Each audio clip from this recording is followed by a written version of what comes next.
The crackdown in Catalonia is looming large over the Scottish National Party's autumn conference, where the leadership is under pressure from some members to address Scotland's own independence ambitions. Scottish independence is not even on the agenda of the conference starting in Glasgow on Sunday after the SNP's First Minister Nicola Sturgeon formally shelved plans until Brexit negotiations advance. But some party members are disgruntled, and an SNP source said he expected an emergency motion on Catalonia, where some leaders are calling for a declaration of independence this week. There will be an emergency resolution on the events in Catalonia, which means there will be some opportunity for Scottish independence to be mentioned, the source told AFP. Jim Sailors, a former SNP deputy leader, said it was a very bad mistake for a party whose raison d'etre is independence for them to keep it off the agenda.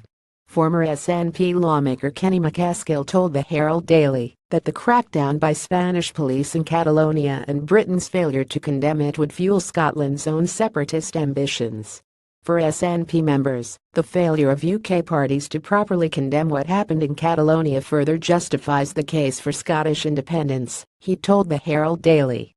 Sturgeon has voiced concern over the situation in Catalonia, but the SNP leadership are not keen to be seen as supporting an independence bid ruled unconstitutional by Spain's government and courts. SNP has had to reflect the SNP lost an independence referendum in 2014 in which 55% voted to remain part of Britain. But in the aftermath of Britain's vote to leave the European Union last year, Sturgeon argued that another independence referendum was needed as pro-Scotland would be dragged out against its will. 6–12% of Scottish voters opted to stay in the European Union, but were outnumbered by English and Welsh voters, and the national result was 52% in favour of leaving the bloc. But Conservative Prime Minister Theresa May dented the nationalist advance with her snap general election in June, winning back 12 seats in Scotland for her centre-right Unionist party despite a poor result on a national level. We have come through a period where there have been a lot of elections and referendums in Scotland, Ian Blackford, the SNP's leader at Westminster, told AFP. After the Westminster election, the party has had to reflect a little bit on where we are.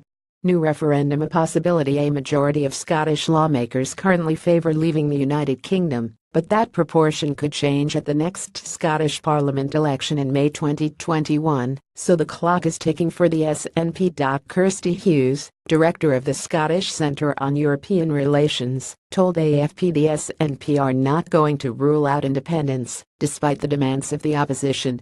Is there a likely timetable in the next 1 to 3 years, from the time we leave the EU in March 2019 to the end of the potential 2-year transition period which takes us to March 2021, when there might be an independence referendum? There is a possibility.